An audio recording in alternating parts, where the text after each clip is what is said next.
Gabinete do ódio não é, não é um termo que tenha definição.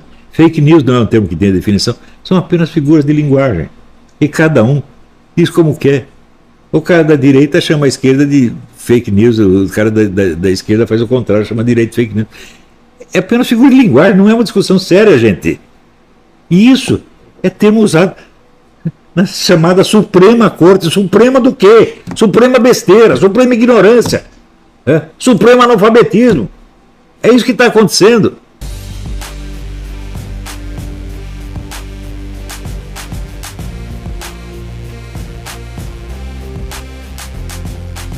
Vamos dizer, chamá-los de ditadores adianta? Não adianta nada. Por quê? Me dê uma outra solução que eles tenham para a vida deles além de ser ditadores. Eles nunca vão poder fazer outra coisa. Isso é só a única coisa que eles podem fazer. Eles não têm capacidade para raciocinar juridicamente. Esse é o ponto. Eles podem ter estudado muito, mas o raciocínio efetivo eles não têm. Por exemplo, o sujeito dizer, não, as Forças Armadas não podem ser o poder moderador. O poder moderador é o STF. Eu digo, opa, pera. O artigo 142 fala que quando há conflito de jurisdição entre os três poderes, então é claro que o árbitro não pode ser um dos três. Tem que ser um elemento externo. Por isso, você tem QI superior a 12,5 para entender isso aí, e eles não têm. Quer dizer, não é que ele acha que não, nós não queremos que as Forças Armadas sejam o poder moderador. Ele não entende que elas têm que ser, porque não há outro. Na verdade, o poder moderador é o povo, porque o imperador era poder moderador. Por quê? Porque ele era o pai do povo, ele representava o povo. Ele não representava o governo, nem mesmo o Estado. Ele era o pai da nação. Então, ele, em nome do povo, ele fazia o quê? O que o povo queria, pô. Porque se ele fizesse o contrário do que o povo queria, o povo derrubava. Então, é claro que nenhum dos três poderes pode ser por si o poder moderador. Eles são as partes em disputa, meu Deus do céu. Precisa ser muito inteligente para entender um treco desse? Precisa ser mais inteligente do que os 11 caras que estão lá. De onde surge isso aí? Falta de cultura moral. Às vezes falta de cultura doméstica. A pessoa não for educada suficientemente, né, pela mãe. A mãe não ensinou, por exemplo, aquilo que você pega, você tem que guardar no mesmo lugar que você encontrou. Não é isso? Ela não ensinou essas coisas para ele. Sabe por quê? Né? Porque se cada vez você pega, você deixa a coisa no outro lugar, quantos lugares você precisa ter na memória para você achar o que você quer? Se você, olha, aqui tem essa caneta. Então sempre que eu pego, eu guardo aqui. Eu sei que ela está aqui. Agora, se cada vez que eu pego, eu deixo num lugar, quantos lugares eu preciso lembrar para poder saber onde está a caneta? Então não é nem uma questão de moralidade, é uma questão de lógica, de questão simples de unificar, dar unidade ao pensamento e à ação. Então isso é o que é filosofia? Unidade do conhecimento na unidade da consciência e vice-versa. Então você tem que guardar as coisas no mesmo lugar. Por quê? Porque daí você não precisa ter uma lista de lugares na sua cabeça. Eu posso ter deixado na gaveta, eu posso ter deixado na geladeira, eu posso ter deixado na esquina, eu posso ter deixado na casa do Zé Mané. Não precisa fazer isso. Você botou a caneta está aqui. Está aí no tinteiro. Pronto, acabou. Está entendendo? Esse tipo de educação as pessoas não recebem em casa no Brasil. E sabe por que não recebem? Eu vou dizer. O brasileiro não gosta dos filhos.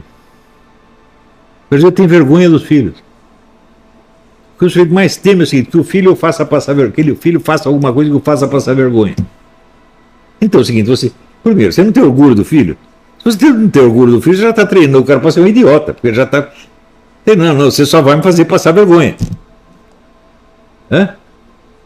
Ora, quantas vezes na vida o filho faz o sujeito passar vergonha? 1, 2, 3? Quando chegou na terceira, você não aguenta mais. Então, em geral, isso é uma raridade, o filho fazer você passar vergonha. Então, eu fico horrorizado de ver o modo como as pessoas tratam os filhos. Eu sempre ficava horrorizado com isso no Brasil. Era muito grito. E eu sempre ensino para todos, não grite com as minhas crianças, senão eu vou gritar na sua orelha. Eu não grito com ele, como é que você vai gritar? Hã? Seja educado com os seus filhos, seja gentil. Hã? É uma coisa muito simples. Quantas pessoas eu sei, eu conheço, que praticam isso? Sei lá, uma ou duas.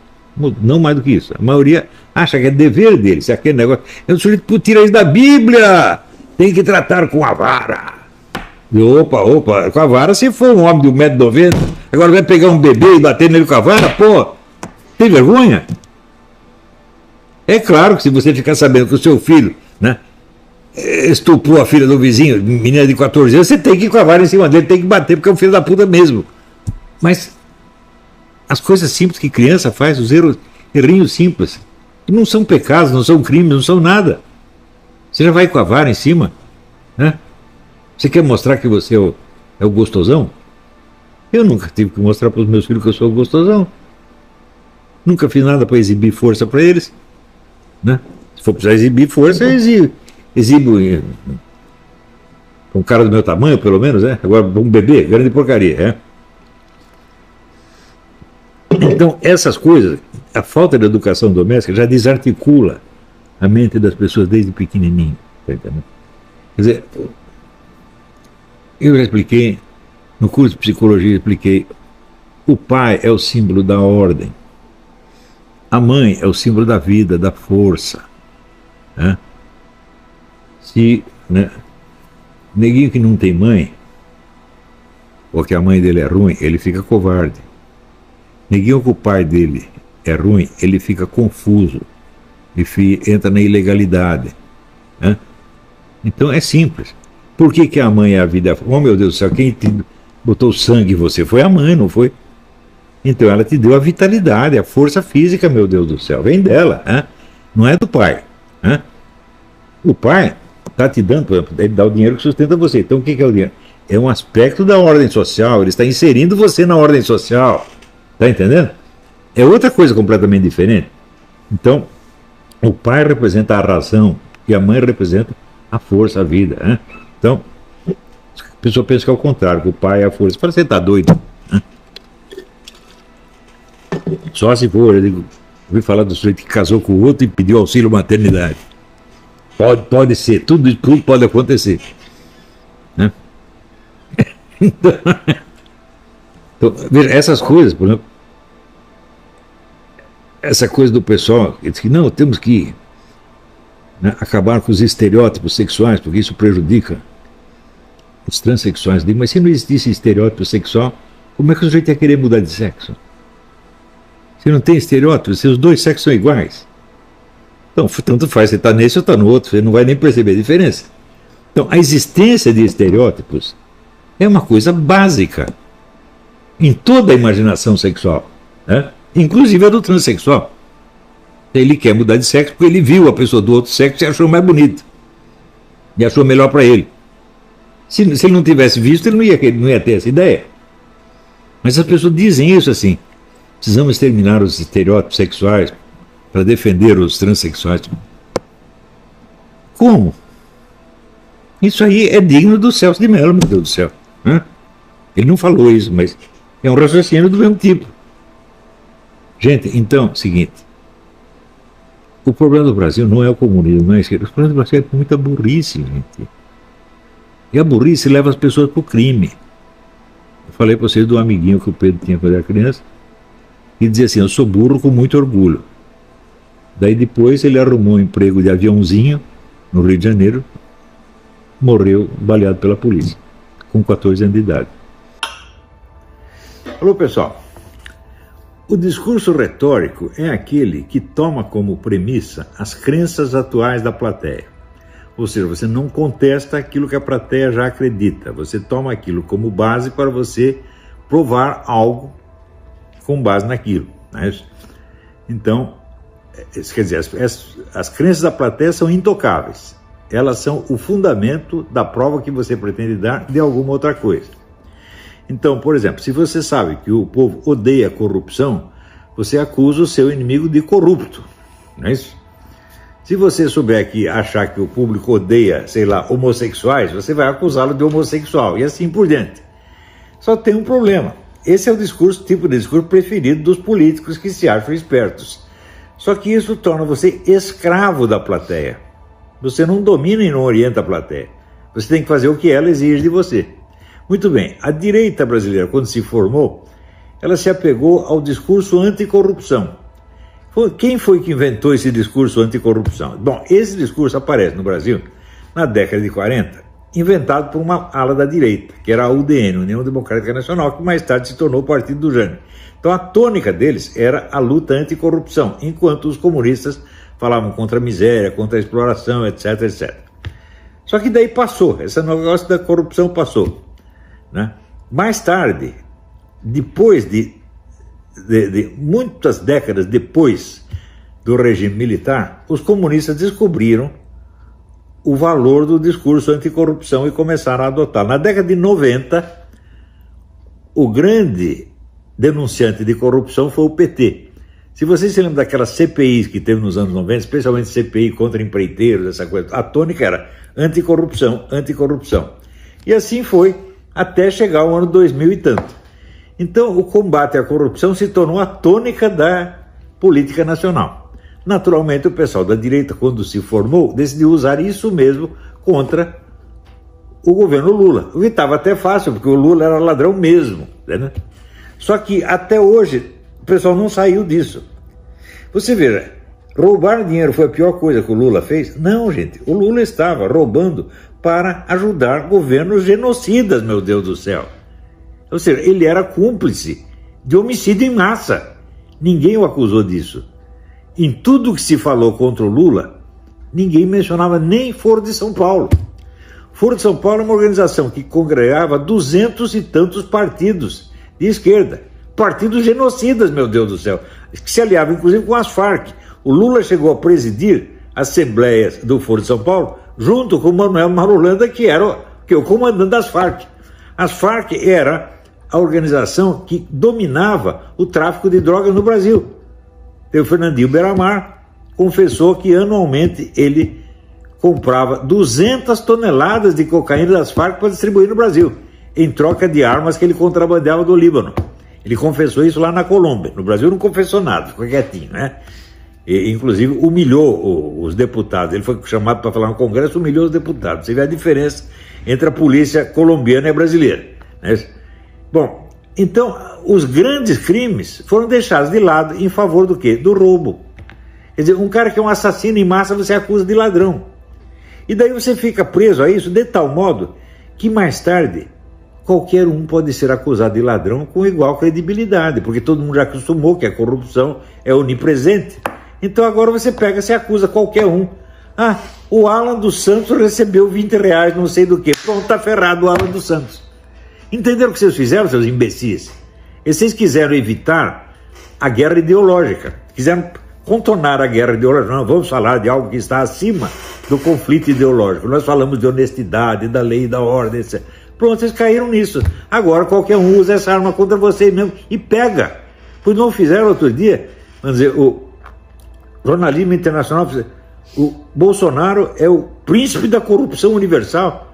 Bolsonaro não roubou um tostão, meu Deus do céu. Né? Surgiram até que negócio, de onde apareceu os 89 mil que apareceu na conta da Michelle? Daí o Bolsonaro falou, não, o dinheiro era pra mim, porra, qual é o problema? Né? Alguém me deu 89 mil. Quer dizer, o Bolsonaro não roubou nada, mas a acusação de corrupção se tornou sempre crível, porque é uma acusação padrão.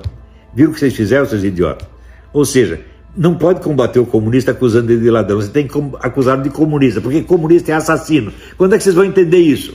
Hã? Então, quem é assassino, acusa de assassino. Você roubou também?